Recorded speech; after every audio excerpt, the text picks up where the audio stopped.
Welcome back to Major Antonio's presentation of My Disillusionment in Russia by Emma Goldman. Chapter 19, in Kharkov. Arriving in Kharkov, I visited the anarchist bookstore, the address of which I had secured in Moscow. There I met many friends whom I had known in America. Among them were Joseph and Leah Goodman, formerly from Detroit, Fanny Barron from Chicago, and Sam Fleshin, who had worked in the Mother Earth office in New York in 1917 before he left for Russia.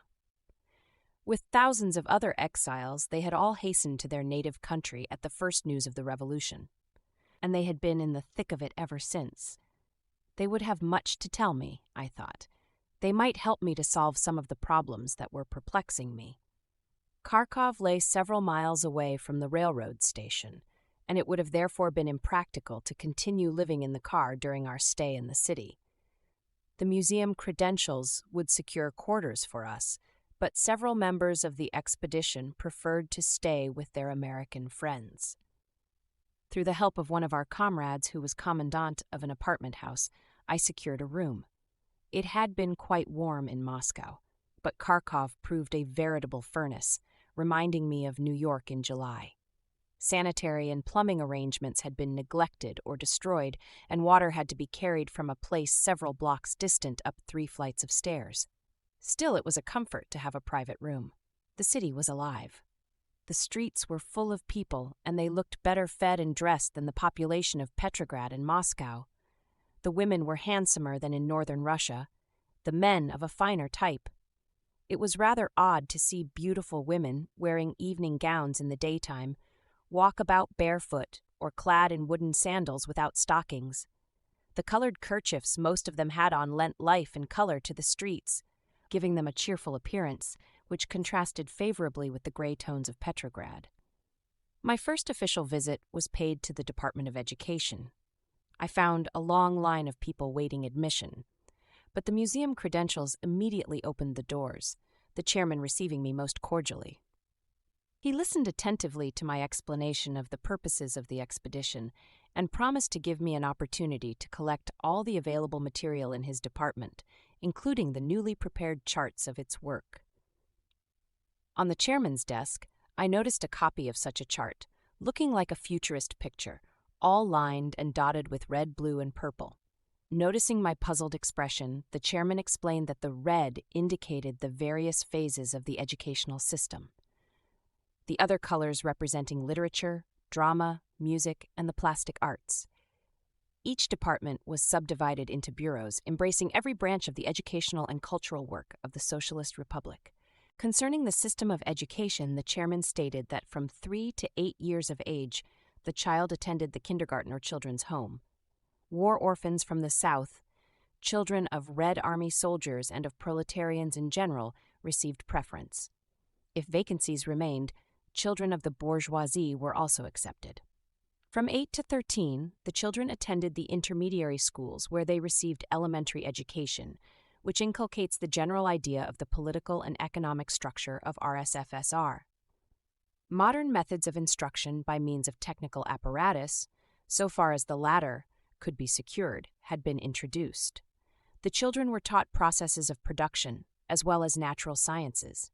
The period from 12 to 17 embraced vocational training. There were also higher institutions of learning for young people who showed special ability and inclination. Besides this, summer schools and colonies had been established where instruction was given in the open. All children belonging to the Soviet Republic were fed, clothed, and housed at the expense of the government. The scheme of education also embraced workers' colleges and evening courses for adults of both sexes. Here also everything was supplied to the pupils free, even special rations. For further particulars, the chairman referred me to the literature of his department and advised me to study the plan in operation. The educational work was much handicapped by the blockade and counter-revolutionary attempts, else Russia would demonstrate to the world what the Socialist Republic could do in the way of popular enlightenment. They lacked even the most elemental necessaries, such as paper, pencils, and books. In the winter, most of the schools had to be closed for lack of fuel. The cruelty and infamy of the blockade was nowhere more apparent and crying than in its effect upon the sick and the children. "It is the blackest crime of the century," the chairman concluded. It was agreed that I return within a week to receive the material for our collection. In the Social Welfare Department, I also found a very competent man in charge. He became much interested in the work of the expedition and promised to collect the necessary material for us, though he could not offer very much because his department had but recently been organized. Its work was to look after the disabled and sick proletarians and those of old age exempt from labor.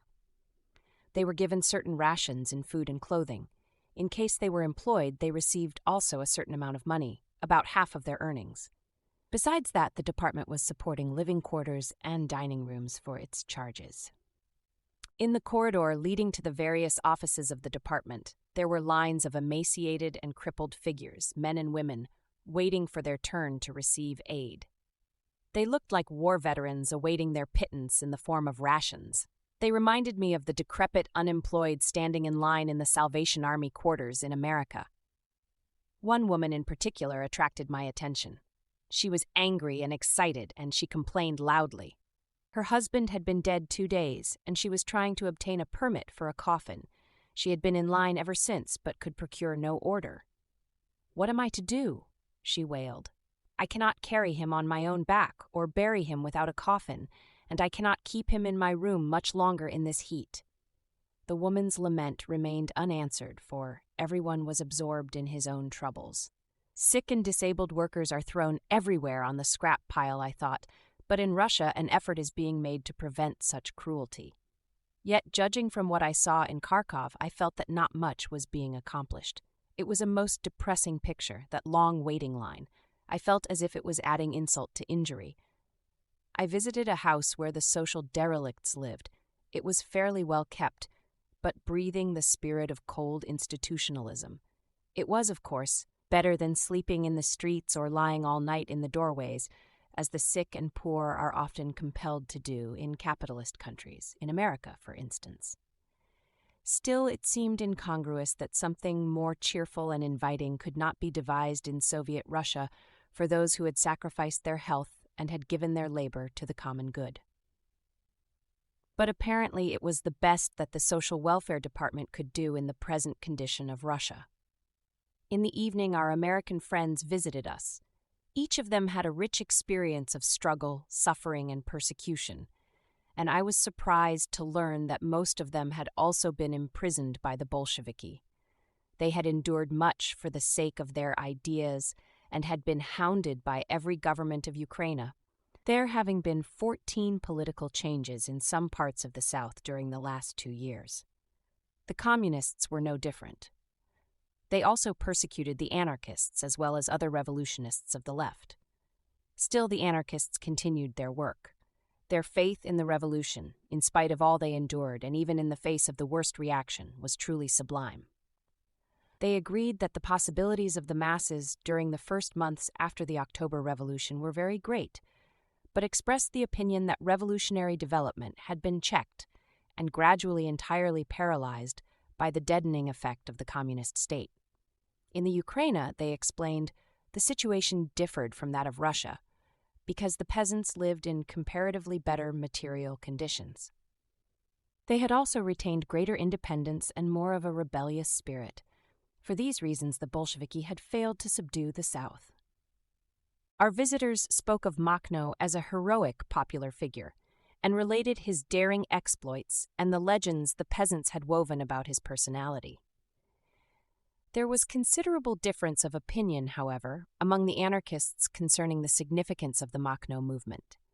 Some regarded it as expressive of anarchism and believed that the anarchists should devote all their energies to it. Others held that the povstanci represented the native rebellious spirit of the southern peasants, but that their movement was not anarchism, though anarchistically tinged. They were not in favor of limiting themselves to that movement. They believed their work should be of a more embracing and universal character. Several of our friends took an entirely different position, denying to the Makhno movement any anarchistic meaning whatever. Most enthusiastic about Makhno and emphatic about the anarchist value of that movement was Joseph, known as the emigrant, the very last man one would have expected to wax warm over a military organization. Joseph was as mild and gentle as a girl. In America, he had participated in the anarchist and labor movements in a quiet and unassuming manner, and very few knew the true worth of the man. Since his return to Russia, he had been in the thick of the struggle. He had spent much time with Makhno and had learned to love and admire him for his revolutionary devotion and courage.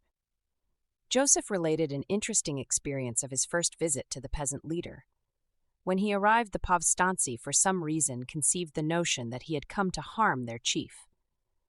One of Makhno's closest friends claimed that Joseph, being a Jew, must also be an emissary of the Bolsheviki, sent to kill Makhno.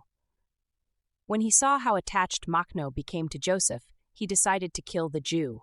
Fortunately, he first warned his leader, whereupon Makhno called his men together and addressed them somewhat in this manner. Joseph is a Jew and an idealist. He is an anarchist. I consider him my comrade and friend, and I shall hold everyone responsible for his safety. Idolized by his army, Makhno's word was enough. Joseph became the trusted friend of the povstanci. They believed in him because their Batka father had faith in him, and Joseph in return became deeply devoted to them. Now he insisted that he must return to the rebel camp.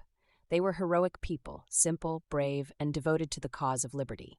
He was planning to join Makhno again. Yet I could not free myself of the feeling that if Joseph went back, I should never see him alive anymore. He seemed to me like one of those characters in Zola's Germinal, who loves every living thing and yet is able to resort to dynamite for the sake of the striking miners. I expressed the view to my friends that, important as the Makhno movement might be, it was of a purely military nature and could not, therefore, be expressive of the anarchist spirit. I was sorry to see Joseph return to the Makhno camp, for his work for the anarchist movement in Russia could be of much greater value. But he was determined, and I felt that it was Joseph's despair at the reactionary tendencies of the Bolsheviki which drove him, as it did so many others of his comrades, away from the communists and into the ranks of Makhno. During our stay in Kharkov, I also visited the Department of Labor Distribution, which had come into existence since the militarization of labor. According to the Bolsheviki, it became necessary then to return the workers from the villages to which they had streamed from the starving cities. They had to be registered and classified according to trades and distributed to points where their services were most needed. In the carrying out of this plan, many people were daily rounded up on the streets and in the marketplace. Together with the large numbers arrested as speculators or for possession of czarist money, they were put on the list of the Labor Distribution Department. Some were sent to the Donets Basin, while the weaker ones went on to concentration camps. The communists justified this system and method as necessary during a revolutionary period in order to build up the industries. Everybody must work in Russia, they said, or be forced to work.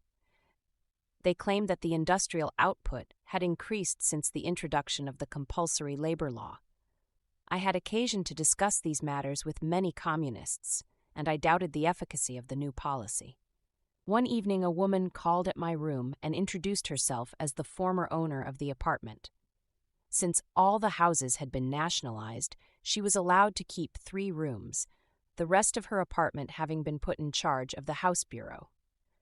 Her family consisted of 8 members, including her parents and a married daughter with her family. It was almost impossible to crowd all into 3 rooms, especially considering the terrific heat of the Kharkov summer. Yet somehow they had managed. But 2 weeks prior to our arrival in Kharkov, Zinoviev visited the city. At a public meeting, he declared that the bourgeoisie of the city looked too well-fed and dressed. It proves, he said, that the comrades and especially the Cheka are neglecting their duty. No sooner had Zinoviev departed than wholesale arrests and night raids began. Confiscation became the order of the day. Her apartment, the woman related, had also been visited, and most of her effects taken away. But worst of all was that the Cheka ordered her to vacate one of the rooms, and now the whole family was crowded into 2 small rooms. She was much worried lest a member of the Cheka or a Red Army man be assigned to the vacant room. "We felt much relieved," she said, "when we were informed that someone from America was to occupy this room. We wish you would remain here for a long time." Till then, I had not come in personal contact with the members of the expropriated bourgeoisie who had actually been made to suffer by the revolution. The few middle-class families I had met lived well, which was a source of surprise to me. Thus, in Petrograd, a certain chemist I had become acquainted with in Shatov's house lived in a very expensive way. The Soviet authorities permitted him to operate his factory, and he supplied the government with chemicals at a cost much less than the government could manufacture them at. He paid his workers comparatively high wages and provided them with rations. On a certain occasion, I was invited to dinner by the chemist's family. I found them living in a luxurious apartment containing many valuable objects and art treasures. My hostess, the chemist's wife, was expensively gowned and wore a costly necklace. Dinner consisted of several courses and was served in an extravagant manner with exquisite damask linen in abundance. It must have cost several 100,000 rubles, which in 1920 was a small fortune in Russia. The astonishing thing to me was that almost everybody in Petrograd knew the chemist and was familiar with his mode of life. But I was informed that he was needed by the Soviet government and that he was therefore permitted to live as he pleased.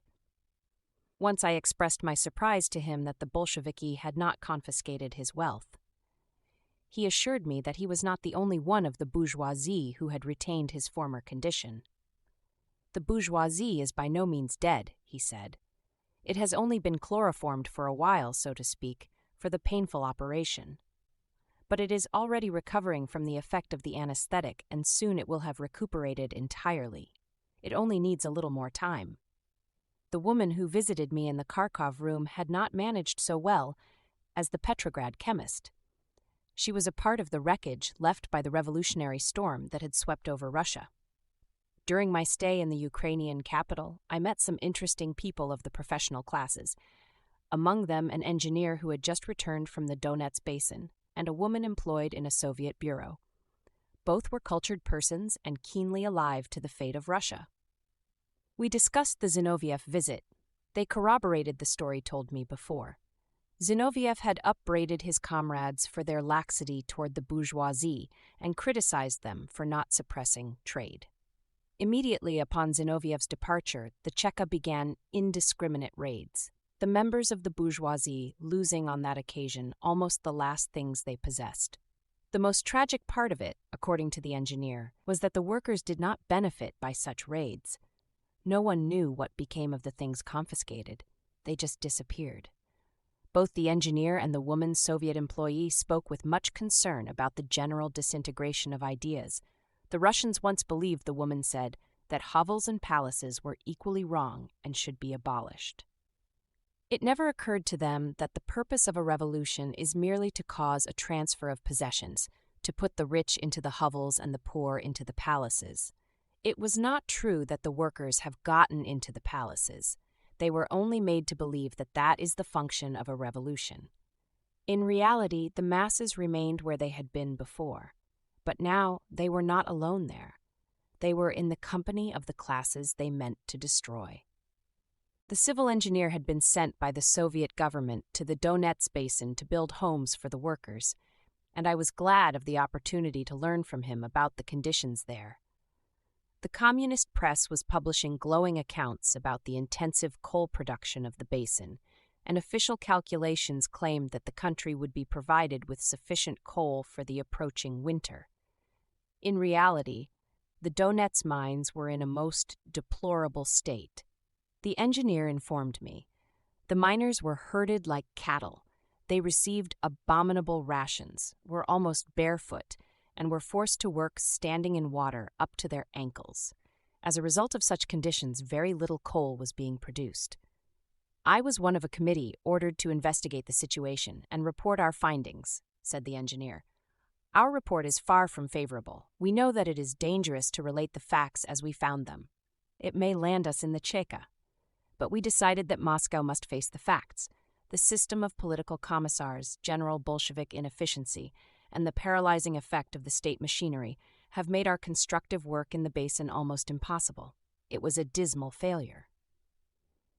Could such a condition of affairs be avoided in a revolutionary period and in a country so little developed industrially as Russia? I questioned. The revolution was being attacked by the bourgeoisie within and without. There was compelling need of defense, and no energies remained for constructive work. The engineer scorned my viewpoint. The Russian bourgeoisie was weak and could offer practically no resistance, he claimed. It was numerically insignificant, and it suffered from a sick conscience. There was neither need nor justification for Bolshevik terrorism, and it was mainly the latter that paralyzed the constructive efforts. Middle-class intellectuals had been active for many years in the liberal and revolutionary movements of Russia, and thus the members of the bourgeoisie had become closer to the masses.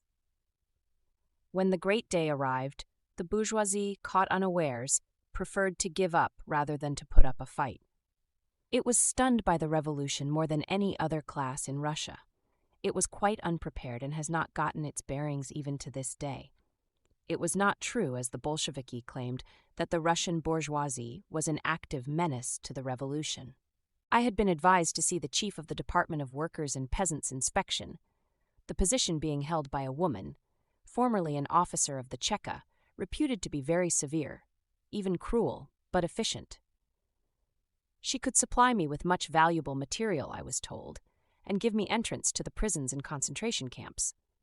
On my visiting the Workers' and Peasants' Inspection offices, I found the lady in charge not at all cordial at first. She ignored my credentials, apparently not impressed by Zinoviev's signature.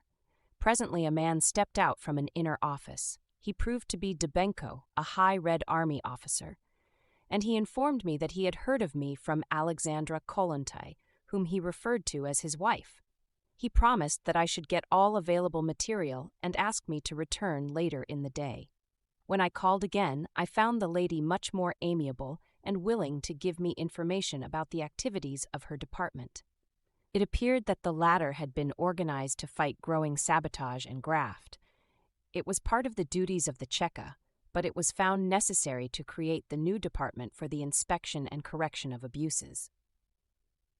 "It is the tribunal to which cases may be appealed," said the woman. "Just now, for instance, we are investigating complaints of prisoners who had been wrongly convicted or received excessive sentences." She promised to secure for us permission to inspect the penal institutions, and several days later, several members of the expedition were given the opportunity. First, we visited the main concentration camp of Kharkov. We found a number of prisoners working in the yard, digging a new sewer. It was certainly needed, for the whole place was filled with nauseating smells. The prison building was divided into a number of rooms, all of them overcrowded. One of the compartments was called the speculator's apartment, though almost all its inmates protested against being thus classed. They looked poor and starved, every one of them anxious to tell us his tale of woe, apparently under the impression that we were official investigators. In one of the corridors we found several communists charged with sabotage. Evidently, the Soviet government did not discriminate in favor of its own people. There were in the camp white officers taken prisoners at the Polish front, and scores of peasant men and women held on various charges. They presented a pitiful sight, sitting there on the floor for lack of benches, a pathetic lot, bewildered and unable to grasp the combination of events which had caught them in the net. More than 1,000 able-bodied men were locked up in the concentration camp, of no service to the community, and requiring numerous officials to guard and attend them. And yet Russia was badly in need of labor energy. It seemed to me an impractical waste. Later we visited the prison. At the gates an angry mob was gesticulating and shouting. I learned that the weekly parcels brought by relatives of the inmates had that morning been refused acceptance by the prison authorities. Some of the people had come for miles and had spent their last ruble for food for their arrested husbands and brothers. They were frantic. Our escort, the woman in charge of the bureau, promised to investigate the matter. We made the rounds of the big prison, a depressing sight of human misery and despair. In the solitary were those condemned to death. For days their look haunted me, their eyes full of terror at the torturing uncertainty, fearing to be called at any moment to face death. We had been asked by our Kharkov friends to find a certain young woman in the prison. Trying to avoid arousing attention, we sought her with our eyes in various parts of the institution, till we saw someone answering her description. She was an anarchist, held as a political. The prison conditions were bad, she told us. It had required a protracted hunger strike to compel the authorities to treat the politicals more decently and to keep the doors of those condemned to death open during the day, so that they could receive a little cheer and comfort from the other prisoners. She told of many unjustly arrested and pointed out an old, stupid-looking peasant woman locked up in solitary as a Makhno spy, a charge obviously due to a misunderstanding. The prison regime was very rigid. Among other things, it was forbidden the prisoners to climb up on the windows or to look out into the yard. The story was related to us of a prisoner being shot for once disobeying that rule. He had heard some noise in the street below, and, curious to know what was going on, he climbed up on the windowsill of his cell. The sentry in the yard gave no warning. He fired, severely wounding the man. Many similar stories of severity and abuse we heard from the prisoners. On our way to town, I expressed surprise at the conditions that were being tolerated in the prisons. I remarked to our guide that it would cause a serious scandal if the Western world were to learn under what conditions prisoners live and how they are treated in socialist Russia. Nothing could justify such brutality, I thought. But the chairman of the Workers' and Peasants' Inspection remained unmoved. "We are living in a revolutionary period," she replied. "These matters cannot be helped." But she promised to investigate some cases of extreme injustice which we had pointed out to her. I was not convinced that the revolution was responsible for the existing evils. If the revolution really had to support so much brutality and crime, what was the purpose of the revolution after all? At the end of our first week in Kharkov, I returned to the Department of Education, where I had been promised material. To my surprise, I found that nothing had been prepared. I was informed that the chairman was absent, and again assured that the promised data would be collected and ready before our departure. I was then referred to the man in charge of a certain school experimental department. The chairman had told me that some interesting educational methods were being developed, but I found the manager unintelligent and dull. He could tell me nothing of the new methods, but he was willing to send for one of the instructors to explain things to me. A messenger was dispatched, but he soon returned with the information that the teacher was busy demonstrating to his class and could not come. The manager flew into a rage. "He must come," he shouted. "The bourgeoisie are sabotaging like the other damnable intelligentsia. They ought all to be shot. We can do very well without them." He was one of the type of narrow-minded, fanatical, and persecuting communists who did more harm to the revolution than any counter-revolutionary. During our stay in Kharkov, we also had time to visit some factories. In a plow manufacturing plant, we found a large loft stacked with the finished product. I was surprised that the plows were kept in the factory instead of being put to practical use on the farms. "We are awaiting orders from Moscow," the manager explained. "It was a rush order, and we were threatened with arrest for sabotage in case it should not be ready for shipment within 6 weeks. That was 6 months ago, and as you see, the plows are still here. The peasants need them badly, and we need their bread. But we cannot exchange. We must await orders from Moscow." I recalled a remark of Zinoviev when on our first meeting he stated that Petrograd lacked fuel, notwithstanding the fact that less than 100 versts from the city there was enough to supply almost half the country. I suggested on that occasion that the workers of Petrograd be called upon to get the fuel to the city. Zinoviev thought it very naive. "Should we grant such a thing in Petrograd," he said, "the same demand would be made in other cities. It would create communal competition, which is a bourgeois institution. It would interfere with our plan of nationalized and centralized control." That was the dominating principle, and as a result of it, the Kharkov workers lacked bread until Moscow should give orders to have the plows sent to the peasants. The supremacy of the state was the cornerstone of Marxism. Several days before leaving Kharkov, I once more visited the Board of Education, and again I failed to find its chairman. To my consternation, I was informed that I would receive no material because it had been decided that Ukraine was to have its own museum, and the chairman had gone to Kiev to organize it. I felt indignant at the miserable deception practiced upon us by a man in high communist position. Surely Ukraine had the right to have its own museum, but why this petty fraud which caused the expedition to lose so much valuable time? The sequel to this incident came a few days later when we were surprised by the hasty arrival of our secretary, who informed us that we must leave Kharkov immediately and as quietly as possible, because the local executive committee of the party had decided to prevent our carrying out statistical material from Ukraine. Accordingly, we made haste to leave in order to save what we had already collected. We knew the material would be lost if it remained in Kharkov, and that the plan of an independent Ukrainian museum would for many years remain only on paper. Before departing, we made arrangements for a last conference with our local friends. We felt that we might never see them again. On that occasion, the work of the Nabat Federation was discussed in detail. That general anarchist organization of the South had been founded as a result of the experiences of the Russian anarchists and the conviction that a unified body was necessary to make their work more effective. They wanted not merely to die, but to live for the revolution. It appeared that the anarchists of Russia had been divided into several factions, most of them numerically small and of little practical influence upon the progress of events in Russia. They had been unable to establish a permanent hold in the ranks of the workers. It was therefore decided to gather all the anarchist elements of the Ukraine into one federation, and thus be in condition to present a solid front in the struggle not only against invasion and counter-revolution, but also against communist persecution. By means of unified effort, the Nabat was able to cover most of the South and get in close touch with the life of the workers and the peasantry. The frequent changes of government in the Ukraine finally drove the anarchists to cover the relentless persecution of the Bolsheviki, having depleted their ranks of the most active workers.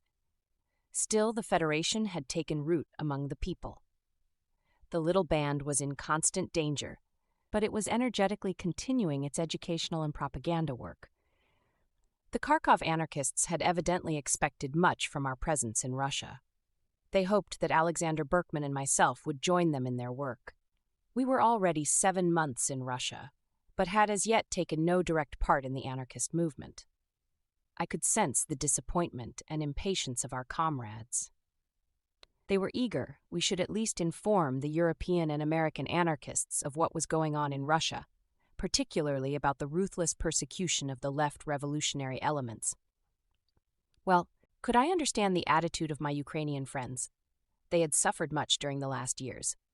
They had seen the high hopes of the revolution crushed and Russia breaking down beneath the heel of the Bolshevik state. Yet I could not comply with their wishes. I still had faith in the Bolsheviki, in their revolutionary sincerity and integrity. Moreover, I felt that as long as Russia was being attacked from the outside, I could not speak in criticism. I would not add fuel to the fires of counter-revolution. I therefore had to keep silent and stand by the Bolsheviki as the organized defenders of the revolution.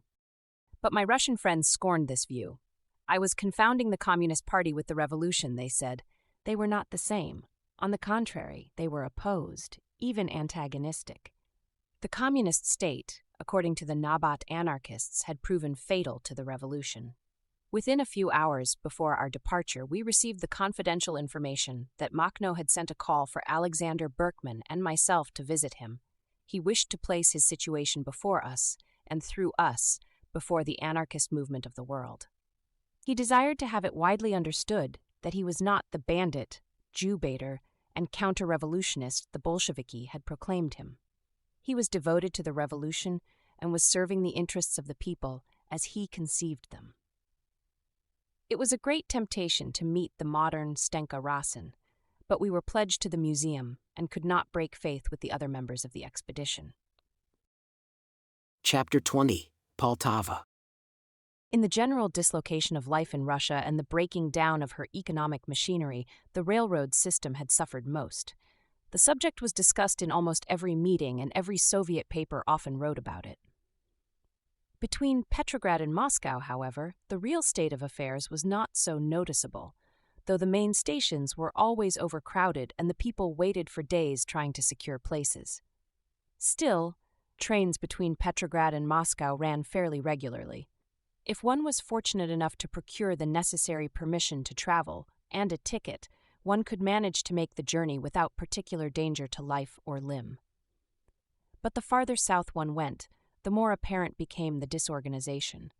Broken cars dotted the landscape, disabled engines lay along the route, and frequently the tracks were torn up. Everywhere in the Ukraine, the stations were filled to suffocation, the people making a wild rush whenever a train was sighted. Most of them remained for weeks on the platforms before succeeding in getting into a train. The steps and even the roofs of the cars were crowded by men and women loaded with bundles and bags. At every station there was a savage scramble for a bit of space. Soldiers drove the passengers off the steps and the roofs, and often they had to resort to arms. Yet, so desperate were the people and so determined to get to some place where there was hope of securing a little food, that they seemed indifferent to arrest and risked their lives continuously in this mode of travel. As a result of this situation, there were numberless accidents, scores of travelers being often swept to their death by low bridges. These sights had become so common that practically no attention was paid to them. Traveling southward and on our return, we frequently witnessed these scenes. Constantly, the meshachniki, people with bags, mobbed the cars in search of food, or when returning laden with their precious burden of flour and potatoes. Day and night, the terrible scenes kept repeating themselves at every station. It was becoming a torture to travel in our well-equipped car. It contained only 6 persons, leaving considerable room for more. Yet we were forbidden to share it with others. It was not only because of the danger of infection or of insects, but because the museum effects and the material collected would have surely vanished had we allowed strangers on board. We sought to salve our conscience by permitting women and children or cripples to travel on the rear platform of our car, though even that was contrary to orders. Another feature which caused us considerable annoyance was the inscription on our car, which read, "Extraordinary Commission of the Museum of the Revolution." Our friends at the museum had assured us that the title would help us to secure attention at the stations and would also be effective in getting our car attached to such trains as we needed. But already the first few days proved that the inscription roused popular feeling against us. The name Extraordinary Commission signified to the people the Cheka. They paid no attention to the other words, being terrorized by the first. Early in the journey, we noticed the sinister looks that met us at the stations and the unwillingness of the people to enter into friendly conversation. Presently, it dawned on us what was wrong, but it required considerable effort to explain the misunderstanding. Once put at his ease, the simple Russian opened up his heart to us. A kind word, a solicitous inquiry, a cigarette changed his attitude. Especially when assured that we were not communists and that we had come from America, the people along the route would soften and become more talkative, sometimes even confidential. They were unsophisticated and primitive, often crude. But illiterate and undeveloped as they were, these plain folk were clear about their needs. They were unspoiled and possessed of a deep faith in elementary justice and equality. I was often moved almost to tears by these Russian peasant men and women clinging to the steps of the moving train, every moment in danger of their lives, yet remaining good-humored and indifferent to their miserable condition. They would exchange stories of their lives, or sometimes break out in the melodious, sad songs of the South. At the stations, while the train waited for an engine, the peasants would gather into groups, form a large circle, and then someone would begin to play the accordion, the bystanders accompanying with song. It was strange to see these hungry and ragged peasants, huge loads on their backs, standing about entirely forgetful of their environment, pouring their hearts out in folk songs. A peculiar people, these Russians, saint and devil in one, manifesting the highest as well as the most brutal impulses, capable of almost anything except sustained effort. I have often wondered whether this lack did not to some extent explain the disorganization of the country and the tragic condition of the revolution. We reached Poltava in the morning. The city looked cheerful in the bright sunlight, the streets lined with trees, with little garden patches between them. Vegetables in great variety were growing on them, and it was refreshing to note that no fences were about, and still the vegetables were safe, which would surely not have been the case in Petrograd or Moscow. Apparently, there was not so much hunger in this city as in the north. Together with the expedition secretary, I visited the government headquarters. Instead of the usual Ispolkom executive committee of the Soviet, Poltava was ruled by a revolutionary committee known as the Revkom. This indicated that the Bolsheviki had not yet had time to organize a Soviet in the city.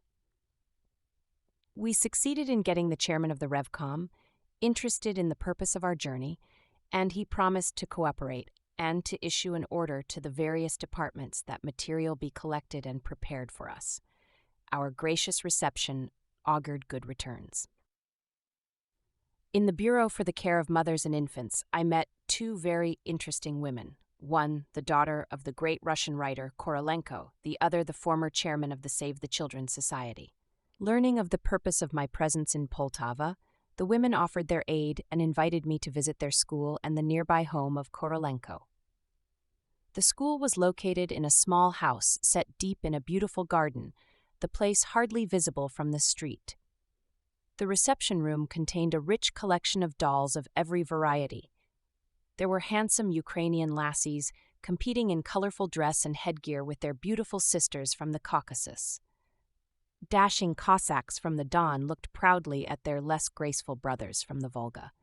There were dolls of every description, representing local costumes of almost every part of Russia. The collection also contained various toys, the handwork of the villages, and beautiful designs of the Kustarny manufacture, representing groups of children in Russian and Siberian peasant attire. The ladies of the house related the story of the Save the Children Society. The organization in existence for a number of years was of very limited scope until the February Revolution. Then new elements, mainly of revolutionary type, joined the society. They strove to extend its work and to provide not only for the physical well-being of the children, but also to educate them, teach them to love work, and develop their appreciation of beauty. Toys and dolls, made chiefly of waste material, were exhibited, and the proceeds applied to the needs of the children. After the October Revolution, when the Bolsheviki possessed themselves of Poltava, the society was repeatedly raided, and some of the instructors arrested on suspicion that the institution was a counter-revolutionary nest. The small band which remained went on, however, with their efforts on behalf of the children. They succeeded in sending a delegation to Lunacharsky to appeal for permission to carry on their work. Lunacharsky proved sympathetic, issued the requested document, and even provided them with a letter to the local authorities, pointing out the importance of their labors. But the society continued to be subjected to annoyance and discrimination. To avoid being charged with sabotage, the women offered their services to the Poltava Department of Education. There they worked from 9 in the morning till 3 in the afternoon, devoting their leisure time to their school. But the antagonism of the communist authorities was not appeased. The society remained in disfavor. The women pointed out that the Soviet government pretended to stand for self-determination, and yet every independent effort was being discredited, and all initiative discouraged, if not entirely suppressed. Not even the Ukrainian communists were permitted self-determination. The majority of the chiefs of the departments were Moscow appointees, and Ukraine was practically deprived of opportunity for independent action. A bitter struggle was going on between the Communist Party of Ukraine and the central authorities in Moscow. The policy of the latter was to control everything. The women were devoted to the cause of the children and willing to suffer misunderstanding and even persecution for the sake of their interest in the welfare of their charges. Both had understanding for and sympathy with the revolution, though they could not approve of the terroristic methods of the Bolsheviki. They were intelligent and cultured people, and I felt their home an oasis in the desert of communist thought and feeling. Before I left, the ladies supplied me with a collection of the children's work and some exquisite color drawings by Miss Korolenko, begging me to send the things to America, as specimens of their labors. They were very eager to have the American people learn about their society and its efforts. Subsequently, I had the opportunity of meeting Korolenko, who was still very feeble from his recent illness. He looked the patriarch, venerable and benign. He quickly warmed one's heart by his melodious voice and the fine face that lit up when he spoke of the people. He referred affectionately to America and his friends there, but the light faded out of his eyes and his voice quivered with grief as he spoke of the great tragedy of Russia and the suffering of the people. "You want to know my views on the present situation and my attitude toward the Bolsheviki?" he asked. "It would take too long to tell you about it. I am writing to Lunacharsky a series of letters for which he had asked and which he promised to publish. The letters deal with this subject. Frankly speaking, I do not believe they will ever appear in print, but I shall send you a copy of the letters for the museum as soon as they are complete. There will be 6 of them. I can give you 2 right now. Briefly, my opinion is summarized in a certain passage in one of these letters. I said there that if the gendarmes of the Tsar would have had the power not only to arrest, but also to shoot us, the situation would have been like the present one. That is what is happening before my eyes every day. The Bolsheviki claim that such methods are inseparable from the revolution. But I cannot agree with them that persecution and constant shooting will serve the interests of the people or of the revolution. It was always my conception that revolution meant the highest expression of humanity and of justice. In Russia today, both are absent. At a time when the fullest expression and cooperation of all intellectual and spiritual forces are necessary to reconstruct the country, a gag has been placed upon the whole people. To dare question the wisdom and efficacy of the so-called dictatorship of the proletariat or of the Communist Party leaders is considered a crime. We lack the simplest requisites of the real essence of a social revolution, and yet we pretend to have placed ourselves at the head of a world revolution. Poor Russia will have to pay dearly for this experiment. It may even delay for a long time fundamental changes in other countries. The bourgeoisie will be able to defend its reactionary methods by pointing to what has happened in Russia. With heavy heart, I took leave of the famous writer, one of the last of the great literary men who had been the conscience and the spiritual voice of intellectual Russia. Again, I felt him uttering the cry of that part of the Russian intelligentsia whose sympathies were entirely with the people, and whose life and work were inspired only by the love of their country and the interest for its welfare. In the evening I visited a relative of Korolenko, a very sympathetic old lady who was the chairman of the Poltava Political Red Cross. She told me much about things that Korolenko himself was too modest to mention. Old and feeble as he was spending most of his time in the Cheka, trying to save the lives of those innocently condemned to death. He frequently wrote letters of appeal to Lenin, Gorky, and Lunacharsky, begging them to intervene to prevent senseless executions. The present chairman of the Poltava Cheka was a man relentless and cruel. His sole solution of difficult problems was shooting.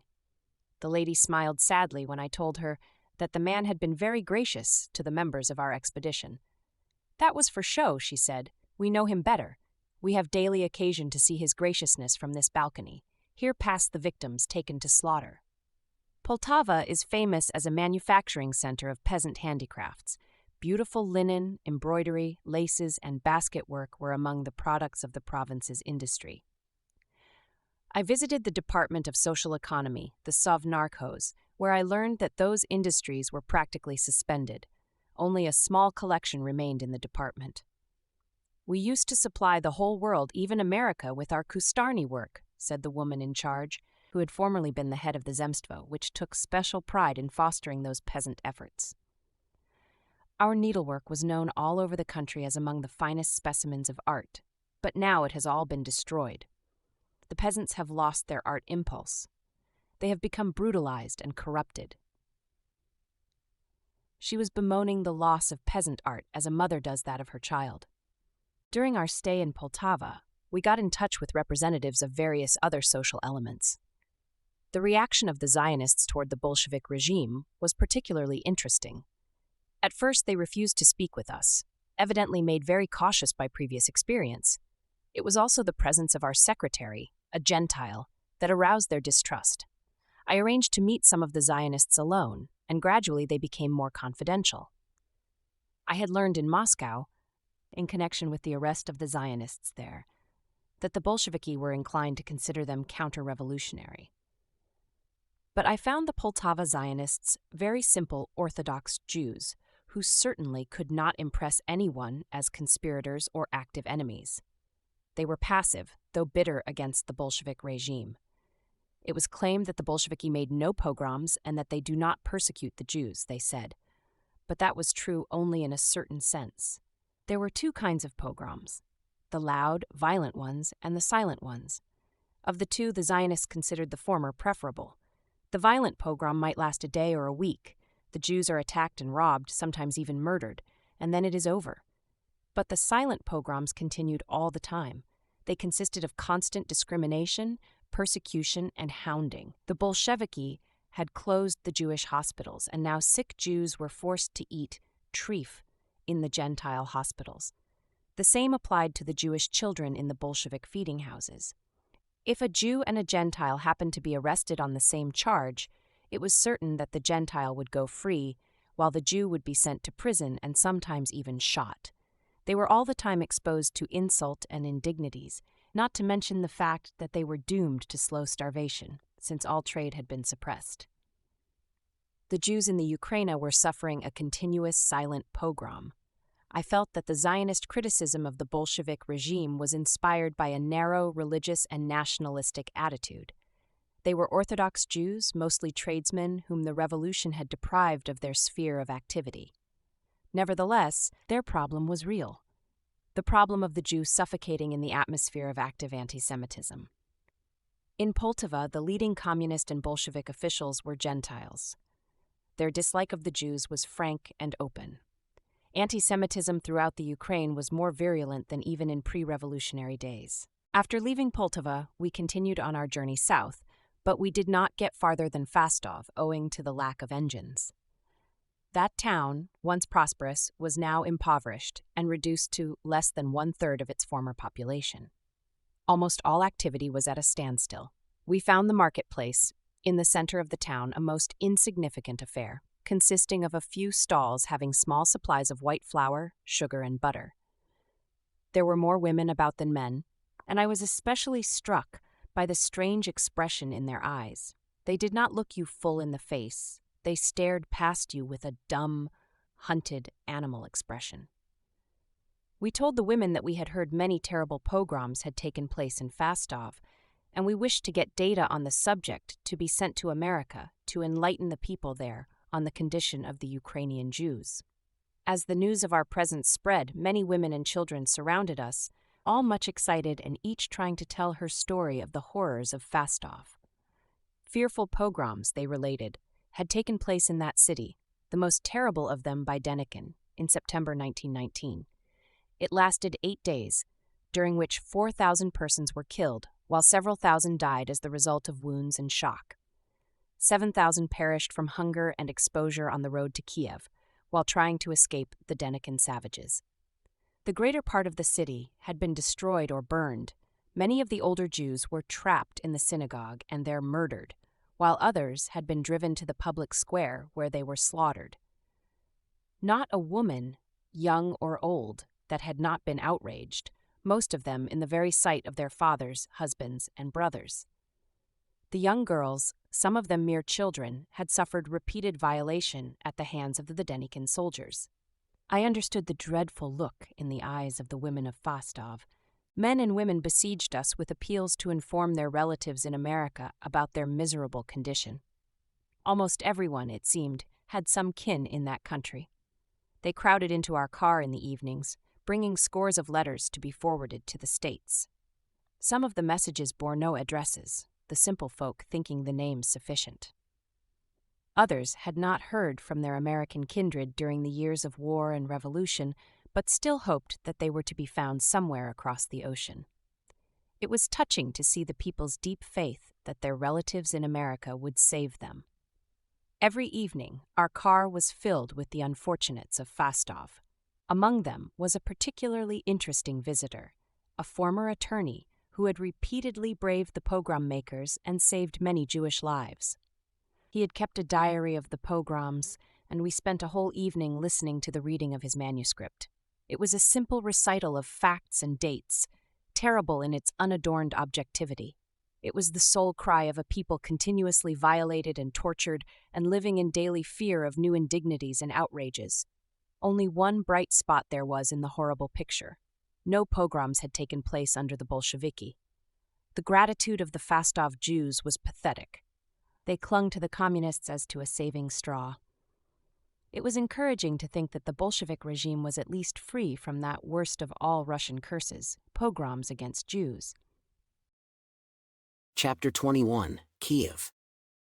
Owing to the many difficulties and delays, the journey from Fastov to Kiev lasted 6 days and was a continuous nightmare. The railway situation was appalling. At every station, scores of freight cars clogged the lines. Nor were they loaded with provisions to feed the starving cities. They were densely packed with human cargo, among whom the sick were a large percentage. All along the route, the waiting rooms and platforms were filled with crowds, bedraggled and dirty. Even more ghastly were the scenes at night. Everywhere, masses of desperate people, shouting and struggling to gain a foothold on the train. They resembled the damned of Dante's Inferno, their faces ashen gray in the dim light, all frantically fighting for a place. Now and then an agonized cry would ring through the night, and the already moving train would come to a halt. Somebody had been thrown to his death under the wheels. It was a relief to reach Kiev. We had expected to find the city almost in ruins, but we were pleasantly disappointed. When we left Petrograd, the Soviet press contained numerous stories of vandalism committed by Poles before evacuating Kiev. They had almost demolished the famous ancient cathedral in the city, the papers wrote, destroyed the waterworks and electric stations, and set fire to several parts of the city. Chicherin and Lunacharsky issued passionate appeals to the cultured people of the world in protest against such barbarism. The crime of the Poles against art was compared with that committed by the Germans in Reims, whose celebrated cathedral had been injured by Prussian artillery. We were, therefore, much surprised to find Kiev in even better condition than Petrograd. In fact, the city had suffered very little, considering the numerous changes of government and the accompanying military operations. It is true that some bridges and railroad tracks had been blown up on the outskirts of the city, but Kiev itself was almost unharmed. People looked at us in amazement when we made inquiries about the condition of the cathedral. They had not heard the Moscow report. Unlike our welcome in Kharkov and Poltava, Kiev proved a disappointment. The secretary of the Ispolkom was not very amiable and appeared not at all impressed by Zinoviev's signature on our credentials. Our secretary succeeded in seeing the chairman of the executive committee, but returned very discouraged. That high official was too impatient to listen to her representations. He was busy, he said, and could not be troubled. It was decided that I try my luck as an American, with the result that the chairman finally agreed to give us access to the available material. It was a sad reflection on the irony of life. America was in league with world imperialism to starve and crush Russia. Yet it was sufficient to mention that one came from America to find the key to everything Russian. It was pathetic, and rather distasteful to make use of that key. In Kiev, antagonism to communism was intense, even the local Bolsheviki being bitter against Moscow. It was out of the question for anyone coming from the center to secure their cooperation unless armed with state powers. The government employees in Soviet institutions took no interest in anything save their rations. Bureaucratic indifference and incompetence in Ukraine were even worse than in Moscow and were augmented by nationalistic resentment against the Russians. It was true also of Kharkov and Poltava, though in a lesser degree. Here, the very atmosphere was charged with distrust and hatred of everything Muscovite.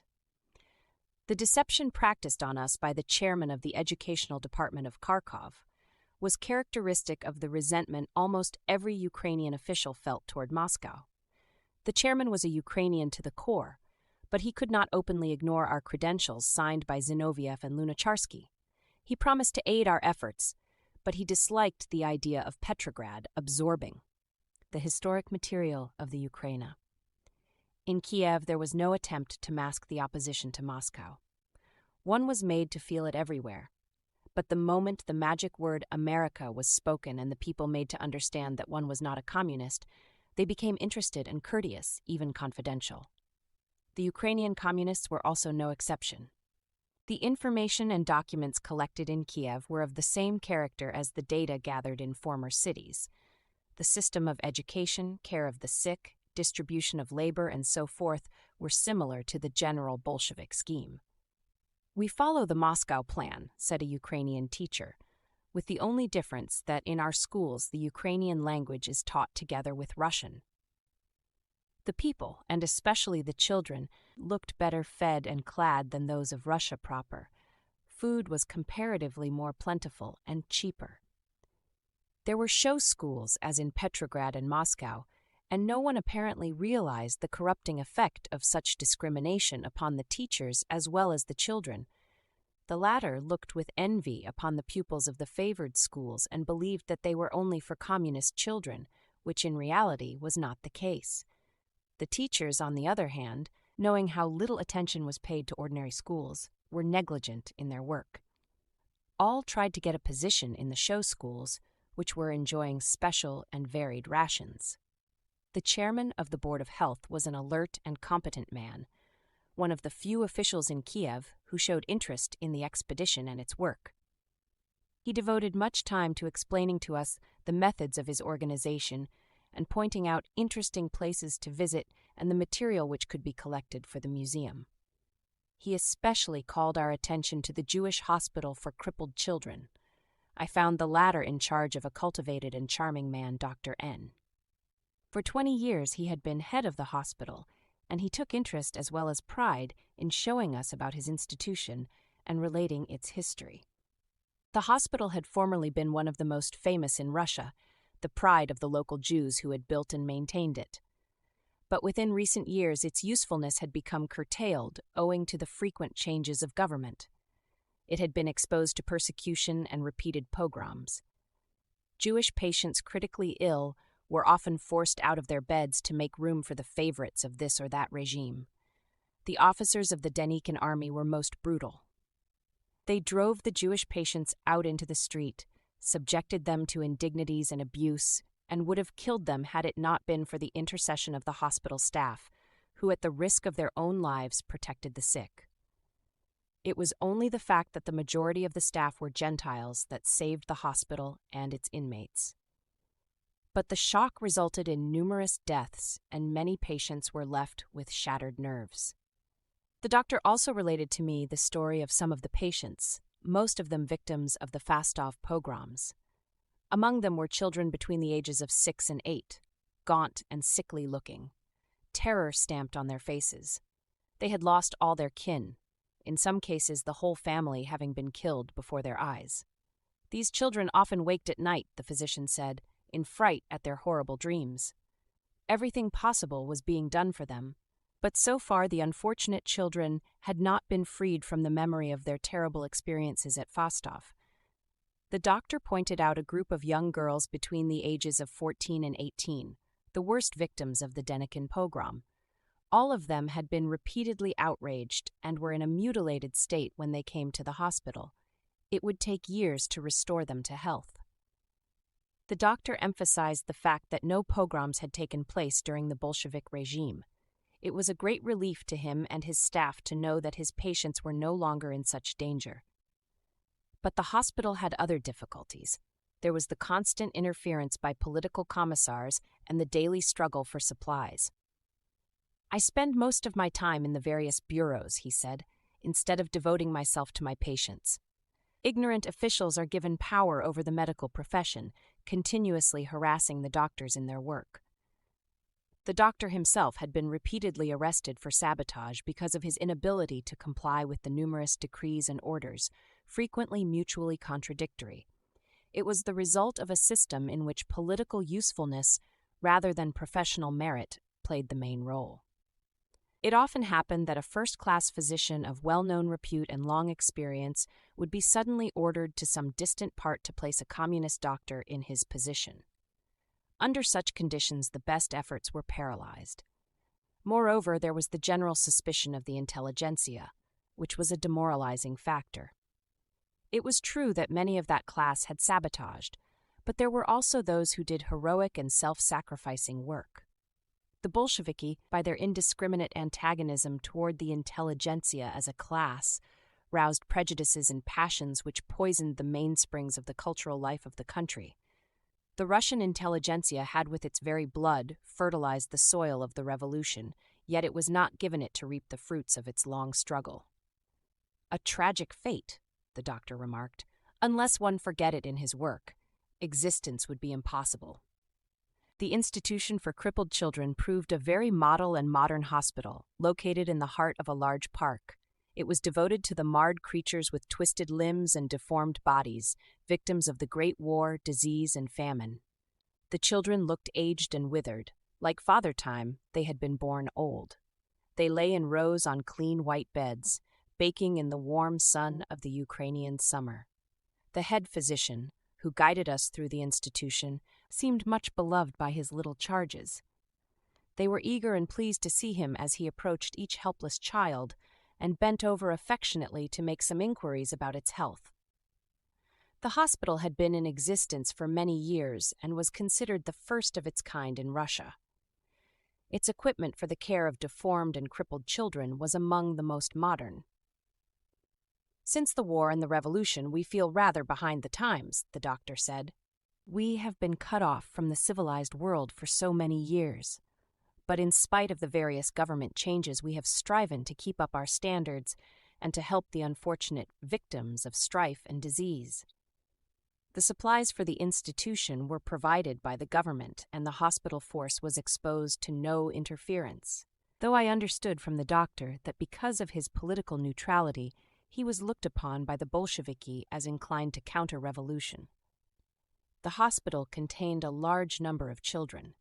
Some of those who could walk about studied music and art, and we had the opportunity of attending an informal concert arranged by the children and their teachers in our honor.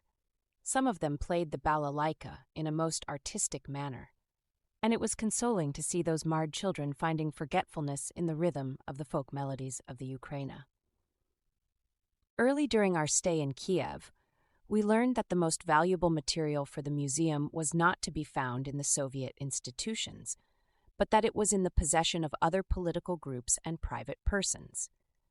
The best statistical information on pogroms, for instance, was in the hands of a former minister of the Rada regime in the Ukraina.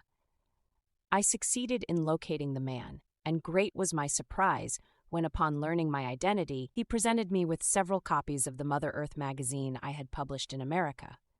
The ex-minister arranged a small gathering to which were invited some writers and poets and men active in the Jewish Kulturliga to meet several members of our expedition.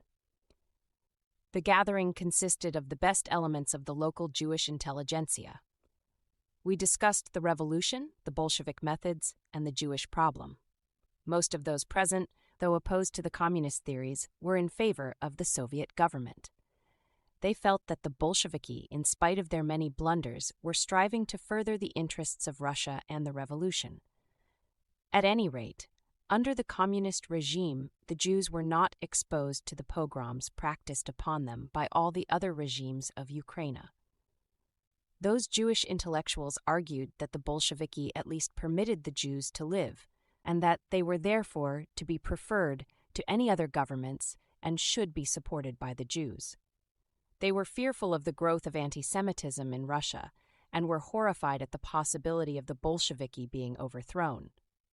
Wholesale slaughter of the Jews would undoubtedly follow, they believed. Some of the younger set held a different view. The Bolshevik regime had resulted in increased hatred toward the Jews, they said, for the masses were under the impression that most of the communists were Jews. Communism stood for forcible tax collection, punitive expeditions, and the Cheka. Popular opposition to the communists therefore expressed itself in the hatred of the whole Jewish race. Thus, Bolshevik tyranny had added fuel to the latent anti-Semitism of the Ukraina. Moreover, to prove that they were not discriminating in favor of the Jews, the Bolsheviki had gone to the other extreme and frequently arrested and punished Jews for things that the Gentiles could do with impunity. The Bolsheviki also fostered and endowed cultural work in the South in the Ukrainian language, while at the same time they discouraged such efforts in the Jewish language. It was true that the Kulturliga was still permitted to exist, but its work was hampered at every step. In short, the Bolsheviki permitted the Jews to live, but only in a physical sense. Culturally, they were condemned to death. The Yevkom, Jewish Communist section, was receiving, of course, every advantage and support from the government, but then its mission was to carry the gospel of the proletarian dictatorship to the Jews of the Ukraine. It was significant that the Yevkom was more anti-Semitic than the Ukrainians themselves. If it had the power, it would pogrom every non-communist Jewish organization and destroy all Jewish educational efforts. This young element emphasized that they did not favor the overthrow of the Bolshevik government, but they could not support it either. I felt that both Jewish factions took a purely nationalistic view of the Russian situation. I could well understand their personal attitude, the result of their own suffering and the persecution of the Jewish race. Still, my chief concern was the revolution and its effects upon Russia as a whole. Whether the Bolsheviki should be supported or not could not depend merely on their attitude to the Jews and the Jewish question. The latter was surely a very vital and pressing issue, especially in the Ukraine. Yet the general problem involved was much greater. It embraced the complete economic and social emancipation of the whole people of Russia, the Jews included. If the Bolshevik methods and practices were not imposed upon them by the force of circumstances, if they were conditioned in their own theories and principles, and if their sole object was to secure their own power, I could not support them. They might be innocent of pogroms against the Jews, but if they were pogroming the whole of Russia, then they had failed in their mission as a revolutionary party. I was not prepared to say that I had reached a clear understanding of all the problems involved, but my experience so far led me to think that it was the basic Bolshevik conception of the revolution which was false, its practical application necessarily resulting in the great Russian catastrophe of which the Jewish tragedy was but a minor part. My host and his friends could not agree with my viewpoint. We represented opposite camps.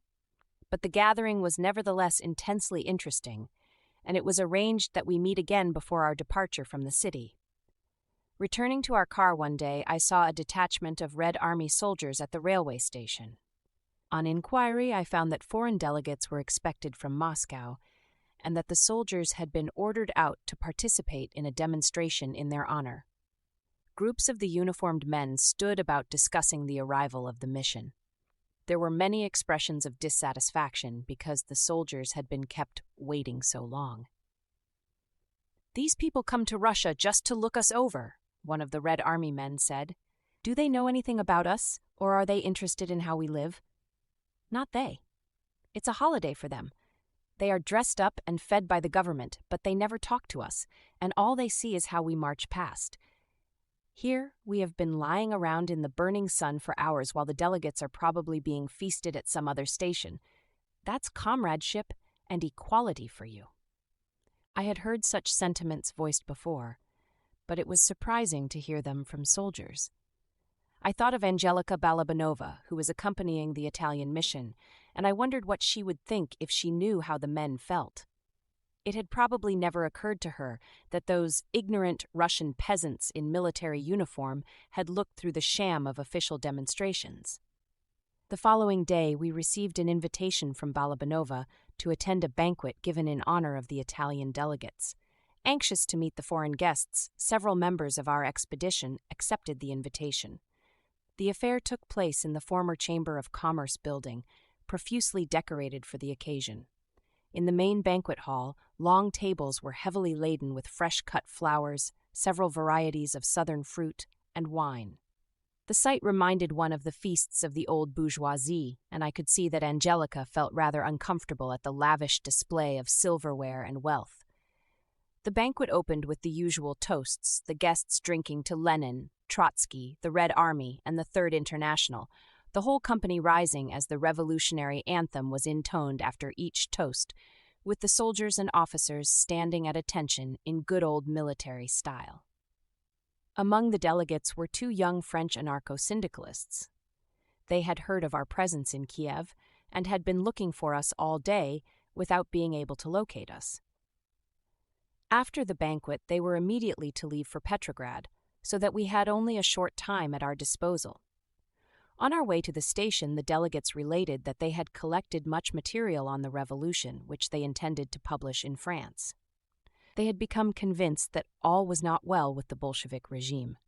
They had come to realize that the dictatorship of the proletariat was in the exclusive hands of the Communist Party, while the common worker was enslaved as much as ever.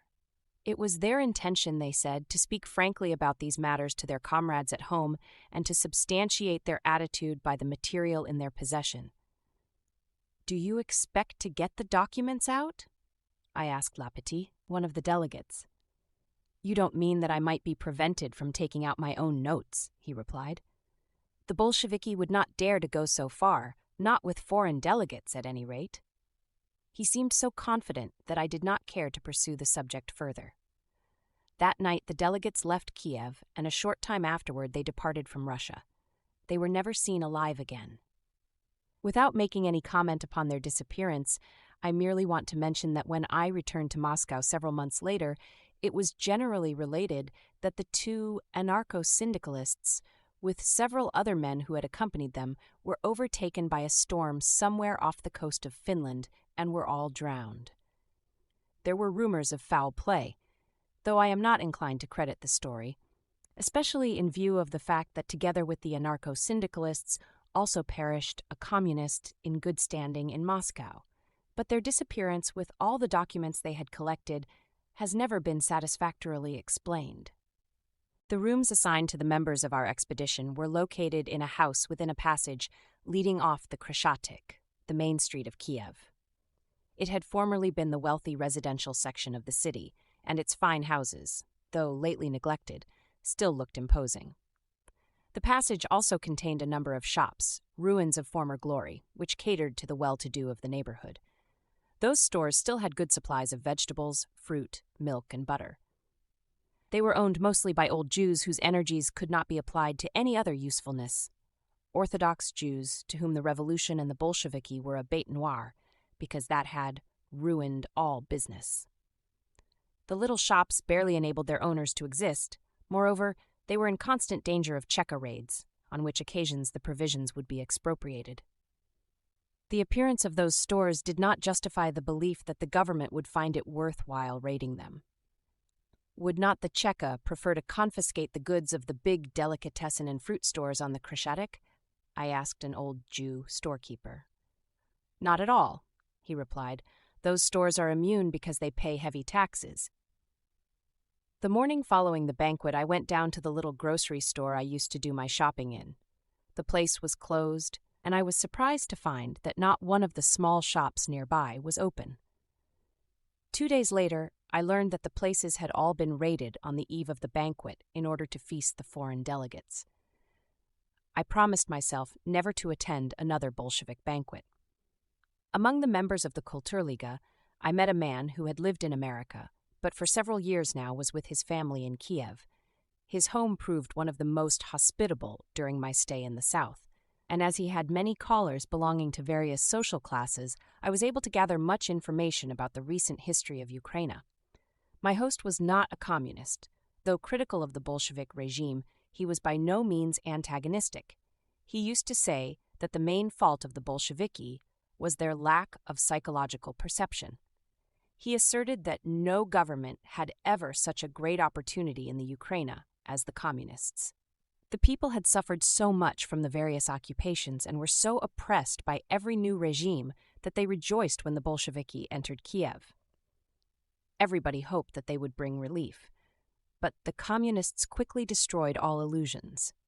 Within a few months, they proved themselves entirely incapable of administering the affairs of the city. Their methods antagonized the people, and the terrorism of the Cheka turned even the friends of the communists to bitter enmity.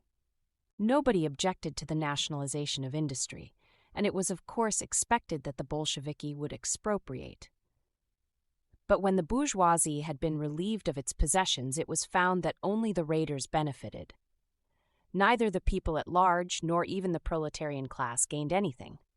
Precious jewelry, silverware, furs, practically the whole wealth of Kiev seemed to disappear and was no more heard of. Later members of the Cheka strutted about the streets with their women gowned in the finery of the bourgeoisie. When private business places were closed, the doors were locked and sealed and guards placed there. But within a few weeks, the stores were found empty. This kind of management, and the numerous new laws and edicts, often mutually conflicting, served the Cheka as a pretext to terrorize and mulct the citizens and arouse general hatred against the Bolsheviki. The people had turned against Petlura, Denikin, and the Poles. They welcomed the Bolsheviki with open arms, but the last disappointed them as the first. "Now we have gotten used to the situation," my host said. "We just drift and manage as best we can." But he thought it a pity that the Bolsheviki lost such a great chance. They were unable to hold the confidence of the people and to direct that confidence into constructive channels. Not only had the Bolsheviki failed to operate the big industries, they also destroyed the small Kusternaya work. There had been thousands of artisans in the province of Kiev, for instance. Most of them had worked by themselves without exploiting any one. They were independent producers who supplied a certain need of the community. The Bolsheviki, in their reckless scheme of nationalization, suspended those efforts without being able to replace them by aught else. They had nothing to give either to the workers or to the peasants. The city proletariat faced the alternative of starving in the city or going back to the country. They preferred the latter, of course. Those who could not get to the country engaged in trade, buying and selling jewelry, for instance. Practically everybody in Russia had become a tradesman, the Bolshevik government no less than private speculators. You have no idea of the amount of illicit business carried on by officials in Soviet institutions, my host informed me. Nor is the army free from it. My nephew, a Red Army officer, a communist, has just returned from the Polish front. He can tell you about these practices in the army. I was particularly eager to talk to the young officer. In my travels, I had met many soldiers, and I found that most of them had retained the old slave psychology and bowed absolutely to military discipline. Some, however, were very wide awake and could see clearly what was happening about them. A certain small element in the Red Army was entirely transformed by the revolution. It was proof of the gestation of new life and new forms which set Russia apart from the rest of the world, notwithstanding Bolshevik tyranny and oppression. For that element, the revolution had a deep significance. They saw in it something vital, which even the daily decrees could not compress within the narrow communist mold. It was their attitude and general sentiment that the Bolsheviki had not kept faith with the people. They saw the communist state growing at the cost of the revolution, and some of them even went so far as to voice the opinion that the Bolsheviki had become the enemies of the revolution. But they all felt that for the time being they could do nothing. They were determined to dispose of the foreign enemies first. Then, they would say, we will face the enemy at home. The Red Army officer proved a fine-looking young fellow, very deeply in earnest. At first he was disinclined to talk, but in the course of the evening he grew less embarrassed and expressed his feelings freely. He had found much corruption at the front, he said, but it was even worse at the base of supplies where he had done duty for some time. The men at the front were practically without clothes or shoes. The food was insufficient, and the army was ravaged by typhoid and cholera. Yet the spirit of the men was wonderful. They fought bravely, enthusiastically, because they believed in their ideal of a free Russia. But while they were fighting and dying for the great cause, the higher officers, the so-called tovarishchi, sat in safe retreat, and they drank and gambled and got rich by speculation. The supplies so desperately needed at the front were being sold at fabulous prices to speculators. The young officer had become so disheartened by the situation, he had thought of committing suicide. But now he was determined to return to the front. "I shall go back and tell my comrades what I have seen," he said. "Our real work will begin when we have defeated foreign invasion. Then we shall go after those who are trading away the revolution." I felt there was no cause to despair so long as Russia possessed such spirits. I returned to my room to find our secretary waiting to report the valuable find she had made. It consisted of rich Denikin material stacked in the city library and apparently forgotten by everybody. The librarian, a zealous Ukrainian nationalist, refused to permit the Russian museum to take the material, though it was of no use to Kiev, literally buried in an obscure corner and exposed to danger and ruin. We decided to appeal to the Department of Education and to apply the American amulet. It grew to be a standing joke among the members of the expedition to resort to the amulet in difficult situations.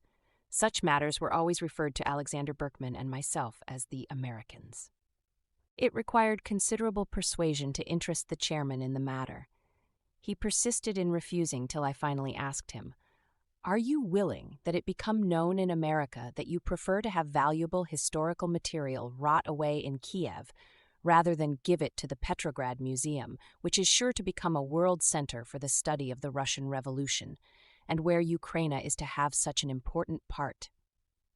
At last, the chairman issued the required order, and our expedition took possession of the material, to the great elation of our secretary, to whom the museum represented the most important interest in life.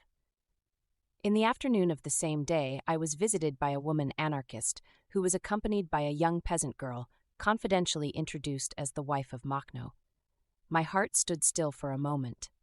The presence of that girl in Kiev meant certain death were she discovered by the Bolsheviki. It also involved grave danger to my landlord and his family, for in communist Russia, harboring, even if unwittingly, a member of the Makhno povstancy often incurred the worst consequences. I expressed surprise at the young woman's recklessness in thus walking into the very jaws of the enemy, but she explained that Makhno was determined to reach us. He would trust no one else with the message, and therefore she had volunteered to come. It was evident that danger had lost all terror for her. "We have been living in constant peril for years," she said simply. Divested of her disguise, she revealed much beauty. She was a woman of 25 with a wealth of jet-black hair of striking luster. "Nestor had hoped that you and Alexander Berkman would manage to come, but he waited in vain," she began. "Now he sent me to tell you about the struggle he is waging, and he hopes that you will make his purpose known to the world outside." Late into the night, she related the story of Makhno, which tallied in all important features with that told us by the two Ukrainian visitors in Petrograd. She dwelt on the methods employed by the Bolsheviki to eliminate Makhno and the agreements they had repeatedly made with him, every one of which had been broken by the communists the moment immediate danger from invaders was over. She spoke of the savage persecution of the members of the Makhno army and of the numerous attempts of the Bolsheviki to trap and kill Nestor. That failing, the Bolsheviki had murdered his brother and had exterminated her own family, including her father and brother. She praised the revolutionary devotion, the heroism and endurance of the povstancy in the face of the greatest difficulties. And she entertained us with the legends the peasants had woven about the personality of Makhno. Thus, for instance, there grew up among the country folk the belief that Makhno was invulnerable because he had never been wounded during all the years of warfare, in spite of his practice of always personally leading every charge. She was a good conversationalist, and her tragic story was relieved by bright touches of humor. She told many anecdotes about the exploits of Makhno. Once he had caused a wedding to be celebrated in a village occupied by the enemy. It was a gala affair, everybody attending. While the people were making merry on the marketplace and the soldiers were succumbing to the temptation of drink, Makhno's men surrounded the village and easily routed the superior forces stationed there. Having taken a town, it was always Makhno's practice to compel the rich peasants, the kulaki, to give up their surplus wealth, which was then divided among the poor, Makhno keeping a share for his army. Then he would call a meeting of the villagers, address them on the purposes of the povstancy movement, and distribute his literature. Late into the night, the young woman related the story of Makhno and Makhnovshchina. Her voice, held low because of the danger of the situation, was rich and mellow. Her eyes shone with the intensity of emotion. "Nestor wants you to tell the comrades of America and Europe," she concluded, "that he is one of them, an anarchist whose aim is to defend the revolution against all enemies. He is trying to direct the innate rebellious spirit of the Ukrainian peasant into organized anarchist channels. He feels that he cannot accomplish it himself without the aid of the anarchists of Russia.